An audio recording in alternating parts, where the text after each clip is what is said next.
let's jump into story number one.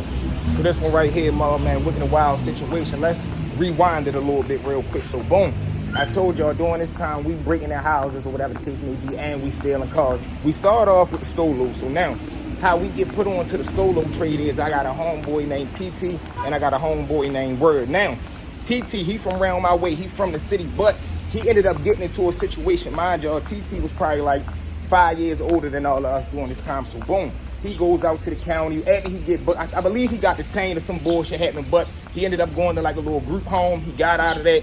Now he gets moved out to the county. I believe that's where the group home was. So now he running away from the group home, but he meet up with some little dudes out there who teach him how to steal cars. So now when he learned how to steal cars, he running away from the group home, stealing the car, going where he need to go, or more so coming down the way. And then he just living out this car, but it's all Dodge Caravans at this time. So boom. Now one day he runs away, he go pick up my homeboy Word. Now when he get with Word, he teaching him how to steal cars so he can come back around the way and teach us, because during this time, TT face is high. So we got like the little project police for real, when they used to hang flyers up, motherfuckers who was wanted, they was banned from around the way, whatever the case may be. So now TT can't come around the way because his face high. But every night, he would just park up last court, park by the back gate, park the van in here, just sleeping there. So boom, now he teach Word how to steal cars. Word come around the way, he put all of us on. So now we in the city, all of us would get in one van, go out the county, go to different little neighborhoods. All of us would steal a van. By the time we get done at the end of the night, we'd come back around our way with probably like 5-6 vans. So now we turned out, we stealing stolos every damn day. I told you I got locked up one day leaving football practice in a stolen car. So boom, now he brings this trade around the way. Everybody turned out.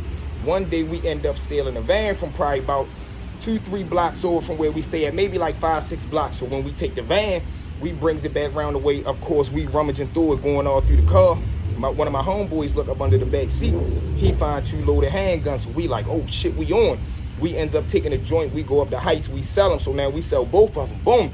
We come back around the way. Now, by the time all this happened, in probably like a 5 to 6 hour radius from when we stole the car, get back around the way, find out the weapons in there, go up the heights, holler at my man, sell both of them, get back around the way.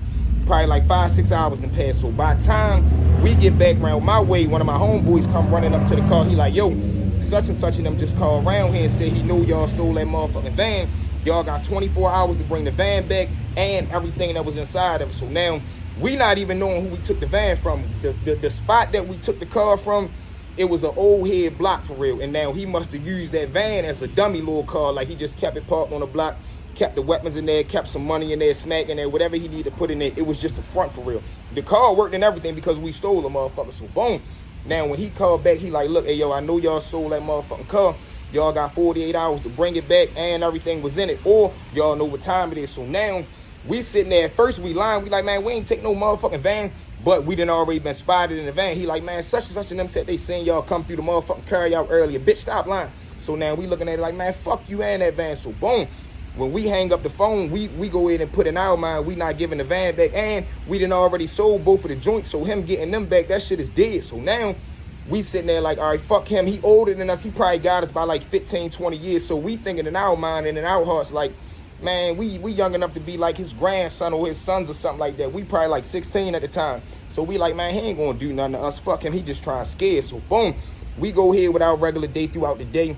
Probably like that next day or the day after, we moving around, we pull on our block. Now our block is faced like this, just a straight street. Now we got 2 new vans. At this point, we probably got like 5 different color vans just spread all through our neighborhood. So now boom, we parked the van that we in right here on the left-hand side.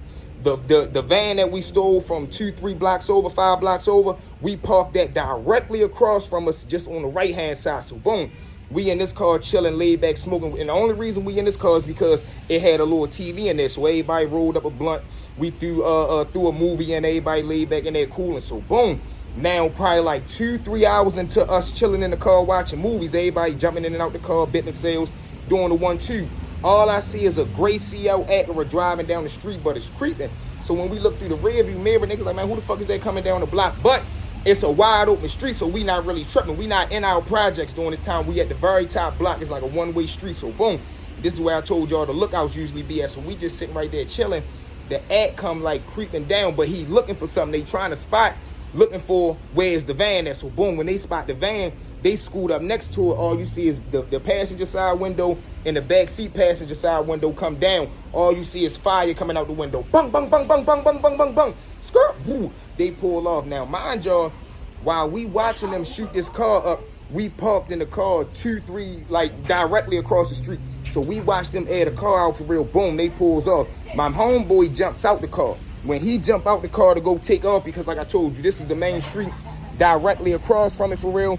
It's like a field, and the field led to woods. The woods is where we kept our pistols at. So boom, he jumped out the car to go take off and run across the street. It's a car come flying down the street, hit him, boom. So all you see is him go in the air, but listen, stay with me, y'all. He floats in the air, come back down, bang, hit the floor. Soon as he hit the floor, it's like he jumped right back up. It is like it never happened. Boom, he hit the ground, jump back up. He take back off running. Boom, he runs to the woods, grab the iron, come back. By the time he get back to us, he's standing right in front of us. We standing right in front of the car. It's like his legs give out. He go to take one more steps, his whole body just collapses. Boom. Now, when he falls to the ground, we pick him up, sit him in the passenger side seat of the van. So we like, shit, he like, yo, I can't feel my legs. It's like, I can feel them throbbing, but they slowly but surely going numb. Yo, I gotta go to the hospital. We like, all right, bet. Nigga, take the joint off him. Had my man JoJo run back across the street, put the joint back up. He comes back to the van. We drive him down to the hospital. He ended up breaking both of his legs. They ended up putting him in a wheelchair. So boom, we sitting right there looking like, man, what the fuck? So now we know it's real beef because he done just came around here and did what he did. Even though him coming around there spanking on the car ain't had nothing to do with my man getting his legs broke, but still, you came around and did that all over 2 funky ass little 380s. Like, all right, that's a bet. So now it's war. We ends up probably like a week later going around they block. We do our little thing. Probably like a month later, they come back, do their thing.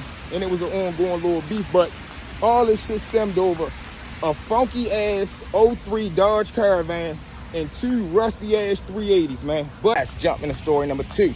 Now, mob, story number 2, man, is when you don't stand on principles and you end up getting what you deserve to get.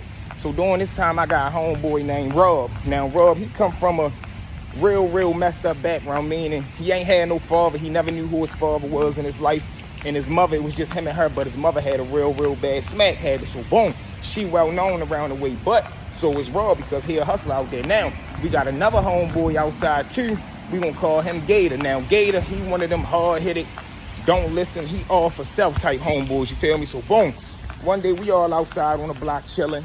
Rob mother come outside. Now, when Rob mother come outside, she come around there, she ill. She asking everybody, look, man, can somebody get me out the gate? I ain't got no money right now, but later on, I'm gonna go up the mall, steal some clothes, and I'll pay y'all when I get back. Now, we all know, Rob done already told us, yo, don't nobody hit my mother. I got her in the rehab right now. She do not need to be getting high. Don't nobody hit her. 1, because he try and get his mother clean. 2, that's his mother, so don't nobody around this motherfucker hit her. All of us make a pact, ain't nobody gonna hit her. But like I told you, the Lord you Gator here for self-type players. So boom, one day she comes around there, we all tell her no, she dips off. Now, she go get a homeboy, she pull the old okey doke, she go get another junkie around the way, give him the money, send him around there to cop. Boom, he comes around, he get like 11 for 100. My man hit him, he come back around there, not even, let's just say 15, 20 minutes later, we all walk, we in first court. We walked from first court to second store. We had a little corner store named Miss Penny's. Now, a corner store or a house store is somebody who runs a store out of their apartment. You feel what I'm saying? Ours was called Miss Penny. So boom, we go in the building. She stayed on the 3rd floor. Once we get onto the 2nd floor, we see Rob's mother right there nodded out. So she just right there nodded. She like, man, listen, that shit y'all got is a beast. So we sitting right there looking like, who the fuck gave you that? She say, never mind. Boom. We don't pay no mind because we know none of us gave it to her to our recollection. You feel, to our recollection. So boom. Now come about an hour or 2 later, Rob come around the corner. He looking at everybody like, man, who the fuck gave that shit to my mother, yo? Didn't I tell niggas don't fucking serve, yo? Who the fuck served my mother? So now everybody looking like, man, what the fuck is you talking about? Your mother ain't even been around here. Or matter of fact, she did come around earlier, but everybody told her we ain't had nothing. Niggas like, all right, that's the best one. Now Rob mad, but he taking everybody's word. Boom. Come like the very next day, Miss Cookie, that's Rob's mother, she come around there again. Only person outside though is Gator. So now she probably trying to spend like $80 for real. It's her and the dude again, but she got the money in her hand. So she asked Gator for a deal, probably like, can I get 9 for 80? Gator say, yeah, he hits her. Boom. But Twin and Rocco is coming out the building. They see what Gator do. They see Gator hand her the smack. So now when they come out, they like, man, what the fuck is she doing? Whole time is Cookie and the dude, they already been in the corner going ahead about their business. So he like, so now when they come out, they like, man, what the fuck is you doing, man? You know bro said don't fucking hit her. So now Gator looking like, man, I ain't trying to hear that shit. This ain't no motherfucking charity, man. If we don't hit her, somebody the fuck else gonna hit her. He might as well keep the money in house, man. I ain't ready to keep doing that babysitting shit. Fuck out of here. So now Twin and them like, all right, that's a bet. They go around the corner, they tell Rob. Now, Rob, first thing he want to do is he like, man, I'm ready to shoot him. He's like, no, don't do that, bro. He's still, you feel what I'm saying? I know you mad, but he's still family. He like, all right, that's a bet. He comes out the building, goes back around where Gator at. Gator sitting in building 203. He's sitting right there rolling up a blunt. I'm lying, he in building 102. Boom. He come in the building, Gator sitting right there on the steps rolling a blunt. Now, when Rob come in, he straight just kick him straight in his face. Boom, bitch. Rob jump up, Gator jump up the square up, man. Listen to me. Rob punished his ass. Bung, bung, bung. Drags him down the step. Now we got like little metal mailbox right at the back of his head. He just punching his face all in the mailbox. Bitch, bitch, bitch. You heard what the fuck I said about my mother? Drags him to the floor, get to stomping him out. Now, after he stomp him out, he go to grab his pockets. Gator probably got like $1,100 in his pocket. He grab that, take that. Now he go in his dip. Gator trying to grab his hand. Rob hit him 2 more times in his mouth. Bitch, bitch, let my hand go. The whole time he let go, you'll go in his dip, pull out probably like 100 pills. Put that in his pocket, man. Bitch, that's what the fuck you get. I told you don't hit my motherfucking mother, you fucking whore. Whole time he dip out the building, go back around the corner, jump in his car. He get out of there now. Gator just laid out right there looking stupid, dumb, a bloody mess, and he done got robbed. All because a nigga told you, don't hit his mother. You couldn't listen, wanting to be greedy. Y'all know how it is, beat mob. Just sticking it all, we been Joe. Drop that same Joe, you just go scurry by. Even just now, you get 10,000, 15,000.